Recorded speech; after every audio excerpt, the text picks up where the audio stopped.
the bookkeeping is like this really important practice because it essentially unearths all the valuable data that you need to analyze your company. So if you didn't do, if there at least wasn't a partner in a company that was doing that, that would make me nervous, and I just happen to be that person who liked doing it and, was capable of doing it.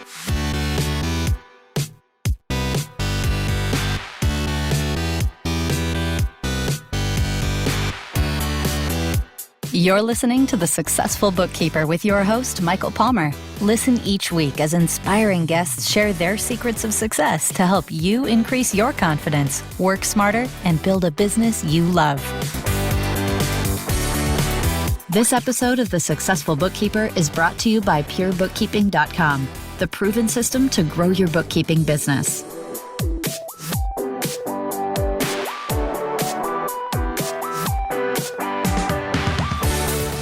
Welcome back to the Successful Bookkeeper Podcast. I am your host, Michael Palmer, and today's show is going to be a fun one.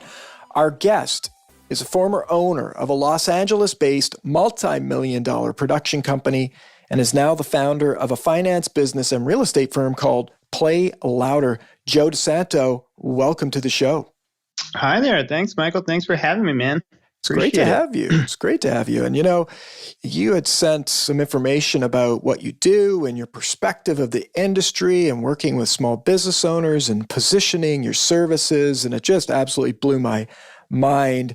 I'm really looking forward to the conversation, and I know our listener is going to love it as well. But before we get into all of it, Joe, tell us about your career journey leading up to this point.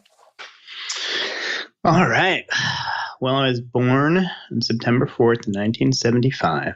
No, it was, let's see, my career up to this point has been predominantly in the kind of entertainment and advertising spaces. Up until about 2 years ago, I was in Los Angeles for about 20 years and owned with my partners and friends, both a post-production company and then subsequent to that, a production company as well. And we did work mainly for, not mainly, I guess, a combination of advertising, like making television commercials, the film business, so making films and documentaries, making television shows, and then, all other assorted media, I like to call it, some music videos. I mean, there's so much media online now, obviously. So getting into making, whatever media for brands or entertainment related media to live online was much bigger in the last 5 to 10 years. But yeah, I just I was actually a photography major in college and set out to New York originally for a couple of years and luckily found post-production, which if people don't know what that is when you're making a movie or a television commercial or whatever, the first thing you do is production. So you get a film crew together and you shoot the material, the raw material, get it in the can, as they say. That reference actually comes from back when you shot on film. The film would come in an actual can. You would load it in the camera, and then after it was exposed, you put it back in the can. So you get it in the can. Now it's get it in the drive, I guess. Get it in the cloud. Get it in the cloud. And so after you shoot it, you then send the raw material over to a post-production company. And what happens there is it gets edited. We call that kind of creative editing. It used to be called offline editing, but I won't get into why that. But creative editing. And then, in addition to editing, there's visual effects, there's graphic design animation, there's color correction, there's sound design, sound editing, and then ultimately the video and audio mastering. And then we would deliver the final product to whether that be, the studio or the network or whatever it had to go. And it used to go on a videotape up until probably about 10 years ago. And now it just gets delivered as a file, usually on a hard drive. So I got into that business. And luckily I found I was originally going to be kind of a photographer. So I thought, but luckily got introduced to post, which is kind of like, an extension of photography, like digital imaging and moving images, essentially motion pictures, as it were. And it was a business that I was, one thing I should back up and say, like I was always interested in business. So like in my family, we owned a plumbing and heating business. So, the idea, I do credit that a lot. Like, when you're young and if your family like owns a business, it makes the idea of owning a business, I don't know, I feel like kind of more normal, it's not this unattainable thing. So I always wanted to own a business of some kind, I felt like, but I was also always kind of creative. Well, I guess I'm both like kind of numbers and art, kind of a brain. Interesting. So in the back of my mind, I guess I was, thinking at some point in my life, I started a business. I didn't know exactly what business that would be, but when I got introduced to post-production earlier in my career, luckily I liked it, but luckily it was also the perfect endeavor for, a small business. And when our business kind of averaged around 30 to 40 employees, depending what was going on. In our biggest year when we had a couple of big productions going on, we probably peaked at about 60 employees that year. But so not a small endeavor, that's a lot of people to wrangle, but I guess at the end of the day, it's still a small business. But the businesses I work for now range anywhere from 3 employees up to 40, which is actually, I still work for my old company just in a consulting capacity, which I'll explain if you want. Yeah. But yeah, so I got into the Post and I saw it as a career I liked, but also as a potential, kind of business that I would enjoy owning.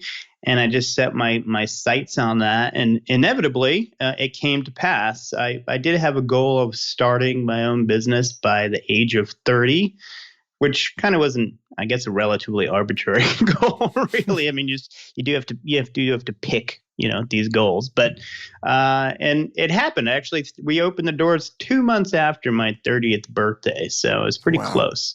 Wow. And that was in the end of 2005. So really, by the time we actually kind of opened, it was January 2006. And then I was in the business with my partners up until 2018. When I decided to kind of blow up my life, my wife and I decided to leave Los Angeles, like kind of with the attempt to work less so that we could spend more time with our son, who was 3 years old at the time. So in middle of 2008, we managed to kind of divest ourselves of what we had going on in LA and get on a plane and entered a whole new journey, which has been very interesting, rewarding, and scary too, all at the same time. But it's also created this natural segue into the new work that I'm doing, which is essentially working as a independent CFO for small businesses. And the way that happened was when I was kind of working out my departure with my partners at the time.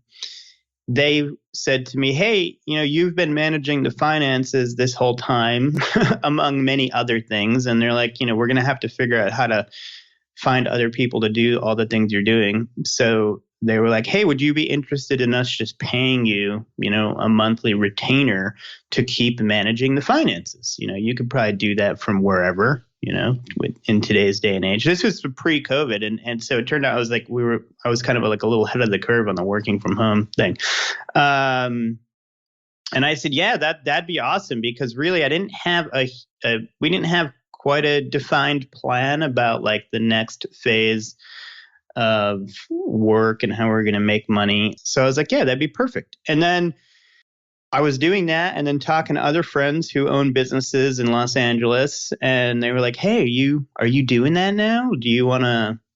Can you do that for us? Because we really need someone to like manage our money and manage our finances. And, before you know it, I had like 5 or 6 clients.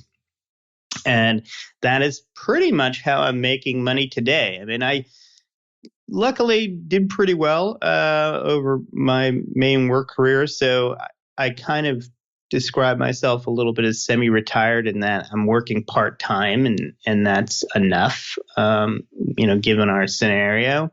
But the money that I am making is coming from this independent kind of CFOing, which a large portion of that work and the foundation of that work is bookkeeping. And truth be told, before I was calling it independent CFOing, if that's a term, I was jokingly calling it bookkeeping with benefits, which is actually a really like perfect way to describe what I was doing for people and what I am currently doing for people. So I don't know if that, if I meandered there, if that made sense at all. It makes total sense.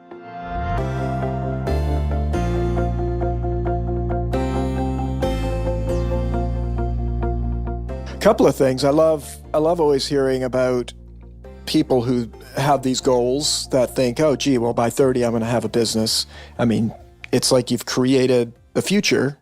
And sure enough, as much as you may think, oh, gee, that's just kind of like a whimsical dream, the whimsical dream written down and thought about actually do often come to fruition. So it's another win in the win column of, hey, set your sights on things that you want, what you desire, and eventually it comes about. And then I also love the story of the art that you have, the numbers, and now you're living that out in your bookkeeping with benefits business, which you call Play Louder.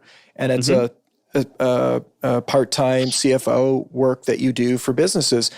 Tell me about now you're not a bookkeeper by trade. That wasn't your training. That wasn't what you set out to do. You kind of fell into it likely through building your own business and doing a lot of that work. But what was that journey a little bit like? Yeah, I'm not a bookkeeper by trade. And like I said, I was an art major in college. But I've always been, financially oriented. I was always good at math. Number one, it was, I was more of a math than, English person. I did way better on the math SATs and all that. But early on in my life, like my parents, I had mentioned my, family owned a business that was my dad, and my parents split up, and it's kind of a rough divorce, and we kind of have contact with my dad for a while, and our financial situation just got pretty bad because my mom ultimately, God bless her, she's an awesome woman, but she's not very financially oriented. And back in those days, she got married, when she was 19, had 4 kids, was a homemaker, and then all of a sudden, like after 25 years of marriage, was divorced and trying to take care of the 2 younger kids, and didn't have much earning potential and didn't have any financial skills. And I very quickly realized how terrible that can be and what a detriment that can be to your life to not have developed any financial skills. And I think that kind of set me on a path of being very just financially, prudent and frugal. Not so. I don't know if I consider myself super frugal, but I'm prudent and I'm smart with money. And so I started working at an early age and understood how hard it is to earn money, number one, and what you want to do to try to keep it and be prudent with it. And in college, just because I kind of, I was paying for college with a lot with grants and stuff because I had good grades, but I did have student loans, and also I worked and had credit cards, and I was seeing my debt go up. So I started tracking my income and expenses with Quicken. And I still use Quicken today. And Quicken literally gave me, I don't know if you'd call it a degree in accounting, at least in associates, I would say, just learning how money works and the flow of money, and, how ultimately it's kind of simple. It's like you have income and you have expense, and you want to have more income than you do expense. And the net of the result of the difference is your savings, right? And if you're spending more than you're making, you're going into debt. And if you're making more than you're spending, you are increasing your savings. And it's a simple idea, but I started just tracking, my income and expenses at a young age. And it was easy to do at that point because I didn't have that many accounts. It was a little bit of a sad endeavor because I was in debt. And the debt just kept going up for a kind of a long while. But, a lot of kids, especially like I mentored a lot of my employees and taught them a lot about money and, money tracking. And a lot of times they would say, but I don't really have much going on. Do I really need to bother doing that? And I'm like, yes, you do, because it's one, it's like one of the most important habits you can have in life.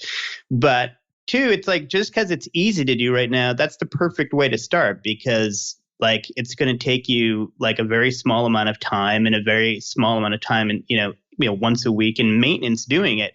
But as you grow in life and you have more stuff and you're investing more and you're getting into real estate and you're doing things to improve your financial situation, well, you'll already be in the groove of it, So start while it's easy, and then it will be less of an impediment to get started, try to get started later. But I was just always doing that for myself. And my scenario was getting more complicated. I did buy a house. I was trying to do different things. And I was just kind of taught myself this bookkeeping concept. And then when we started the business, well, actually, no, when I started to run my first business, it was prior to me owning one. I got promoted at the job I had before I started the business. I got promoted up to the executive producer, which is essentially the manager of the shop. And that company had about 25 employees. And I think, its revenue was about $3.5 million. And the bookkeeper of that place was one of the original founders of the company. He was in his 70s, and he was literally doing all the bookkeeping by hand. Like, his name was Roger. He was kind of a mentor of mine, and he was literally doing payroll checks for like 20 employees by hand with the book, with the little, tax table book, writing the deductions on this like old school check format. And I was like, Roger, I think like we could get you kind of into the future here. And I remember the first time that like we queued up a bunch of checks and hit print, and he literally said "OF," like the word F. I don't know if I should say that online. And he was French, so he said it in his French accent. And I was like, "Yeah, Roger, you've been doing it the hard way for quite some time." So that's awesome. But the company had no books like on a computer. It was literally, if you needed financial information, you would have to go down and you'd have to wait for a couple of days, and Roger would sort of write out like a P&L for you. And I know this sounds insane, like that this was happening, and this was in 2001, 2002, but still to this day, I learned that small companies are doing very little or not even using QuickBooks or whatever for their finances. And I'm just like, are you like kidding me? It's like, it's so insane that like there are literally businesses out there that are not keeping track of their finances with like a computer program. They're using maybe a spreadsheet, I mean, that's not that common, but it does happen. It absolutely does. And I think the interesting thing about that experience too is that those are the way Roger was doing was the fundamentals. I mean, it's the exact way it needs to be done. Before there was technology that could do a lot of this on its own. But what I've heard in the industry so many times is that by having that kind of knowledge and how it works from going from, one ledger to the other, and how you see it all done in the past, gives you a complete power over now when it's being done electronically. Yeah, he really dialed in quickly because he just had a real good fundamental understanding. Sometimes when you come, when you're younger and you get into these things and you just start with the computerized aspect, you kind of don't understand like that it's all based on old ways we used to do it. And really what it's all based on is money flow. Like, and when I would teach bookkeeping to my, soon to be employees, my assistants essentially, and they were kind of learning QuickBooks or whatever, I'd be like, you need to just think about what's happening in the real world, and then you'll know what's happening in this computer. Like, we're taking money from this physical real account, and we're sending it over to that physical real account. And all that is happening in QuickBooks is we're just taking notations of what we're doing in the real world, right? And I would always try to relate that to people that I was kind of teaching. But cut to, we set up QuickBooks and everything, and then slowly Roger started to work less, and I just became kind of the day-to-day bookkeeper. And a lot of people, like as a business owner, I read a lot of business books, and I've heard business owners say, don't waste time doing your bookkeeping, pay someone to do it, or whatever. And I always had a hard time with that because I would do all the bookkeeping for our businesses, that business. And when we started a new one, in the beginning, I would cut all the checks. I would do like literally everything. Eventually, I had assistants that would do a lot of the day-to-day kind of data entry and cut the checks and send the checks out. But at the very least, every week, if not a couple times a week, I'd be in there. And whenever I'm in there, I download transactions, I categorize stuff. And it's just this important exercise of looking around at the finances of the company, seeing what's going on, and just like being in tune to the company. I mean, the finances of the company are like the lifeblood. I mean, they tell you so many things. And the reason I was kind of calling my thing bookkeeping with benefits is that the bookkeeping is like this really important practice because it essentially unearths all the valuable data that you need to analyze your company. So if you didn't do, if there at least wasn't a partner in a company that was doing that, like that would make me nervous, and I just happen to be that person who liked doing it and, was capable of doing it. So I just was always in the books and looking at our trends, looking at how we made money, looking at, what money are we making that costs less or costs more? How much surplus do we have? Can we invest surplus funds in other things, for the business to grow? I call that kind of piggybacking. It just always kept me in tune to how the company was doing. And it was something that I never really wanted to like give over to some independent firm and then have to call them and schedule a call and get like just a P&L and, you know what I mean? Have kind of limited access to the numbers. Like if I see that we're spending a lot of money in a certain category, I want to be able to quickly go in and decipher what exactly have we been buying? That seems like a lot. Like what have we done there? So the bookkeeping just was always super critical and important to me in managing the business and assessing the business's health.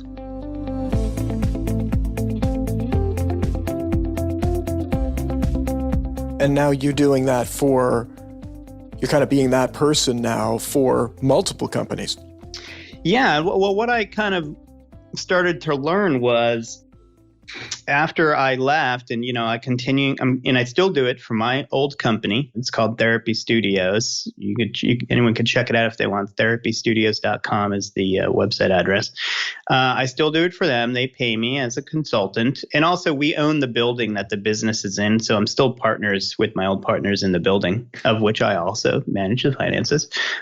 But I was like friends of mine who I would talking to that eventually asked me if I would help them. What I kind of saw was that, well, some businesses, like in our business, I think in every business, you have what I call the product and the sales. Those are the two fundamental components of business. And the product could be, anything. In our case, the product was the talent of our artists.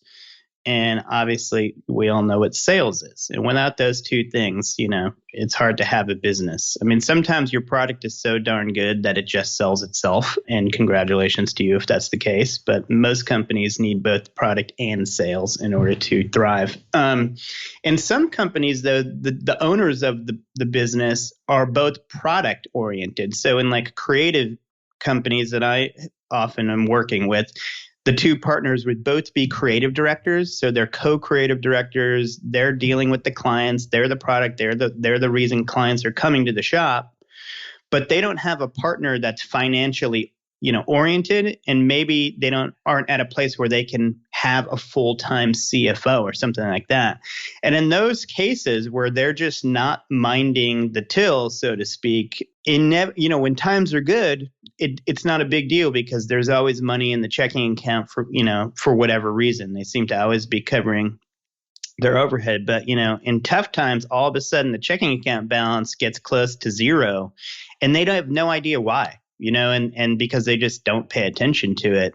Maybe they have a bookkeeper that's, off-site or maybe comes in once a week, but that bookkeeper is not particularly worried about being a kind of a CFO type character. And that's a lot what I, think about the bookkeeping role and the ways a bookkeeping business can grow. It's like you need to take the opportunity that is there to be a CFO type person for that business if they don't have one. And a lot of times with small businesses, they don't. So they kind of looked at me and said, hey, you know, we really could use someone of your skill set and knowledge and willingness to also do bookkeeping. And we kind of get this 2-for-1. And if we can do it in a way where you work part-time, you know, because obviously we don't necessarily have the money to like pay you a full-time salary, they're like, that would be amazing. And, you know, quickly it just grew.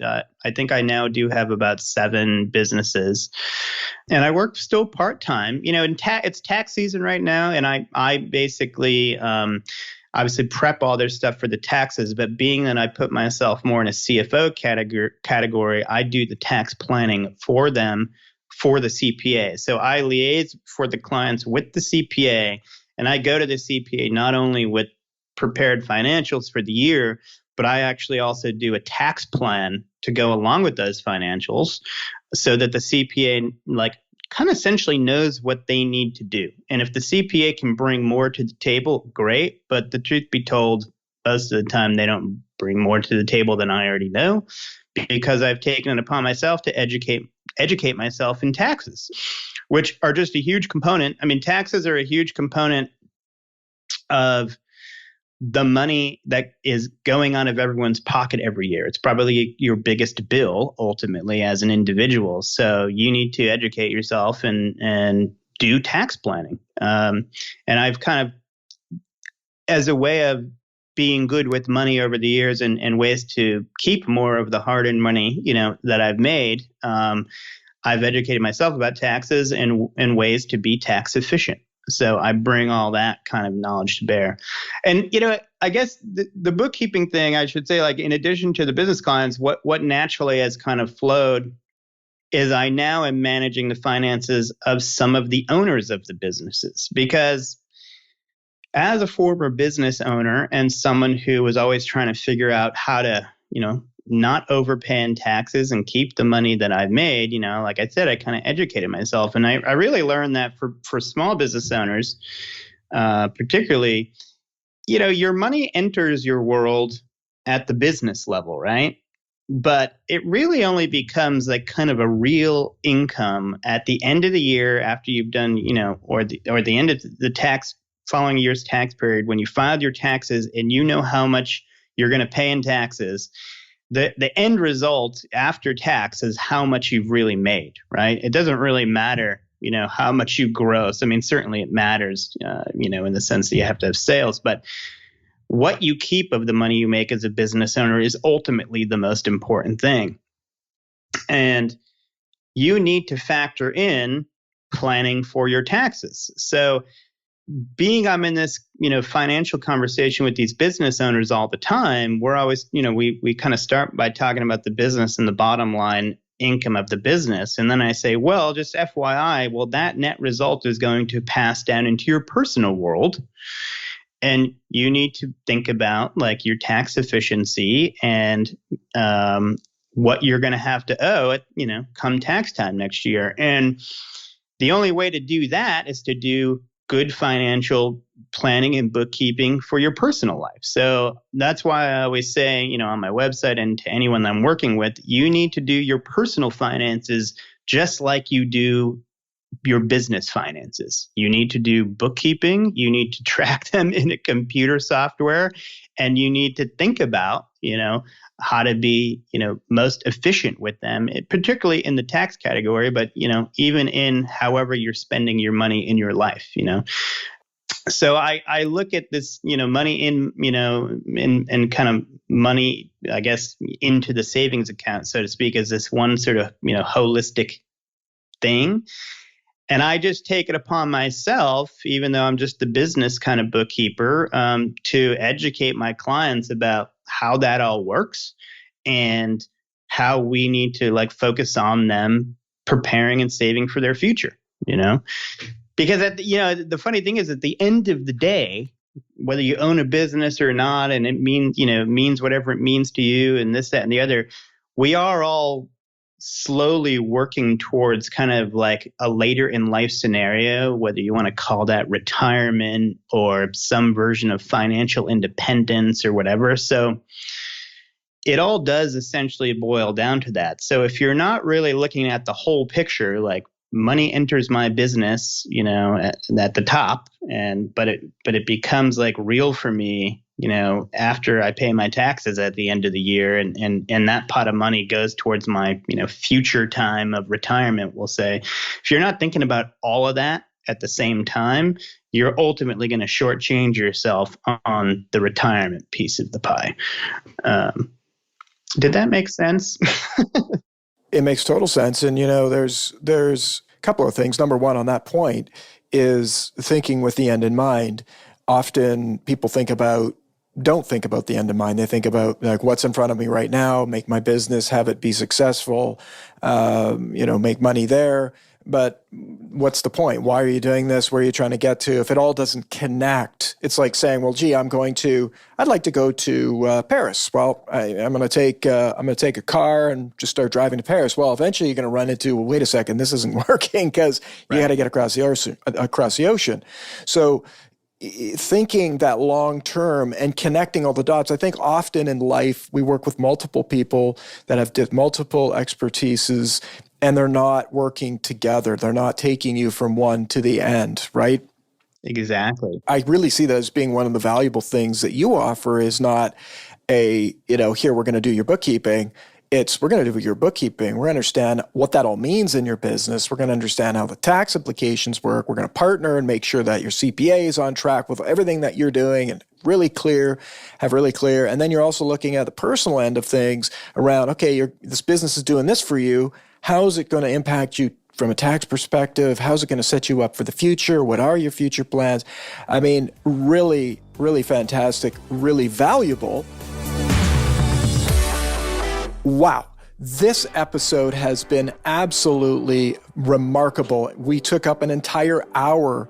And so what we decided to do was split this episode in two. So the rest of this conversation is going to be next week. In the next episodes, you'll have to wait for all the great advice and stories and roadmaps that Joe gives us next week.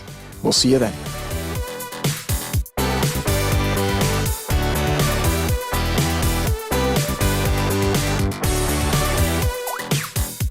You've been listening to The Successful Bookkeeper with Michael Palmer. For more information and to download the resources mentioned in this episode, please visit us at thesuccessfulbookkeeper.com. Thank you for listening.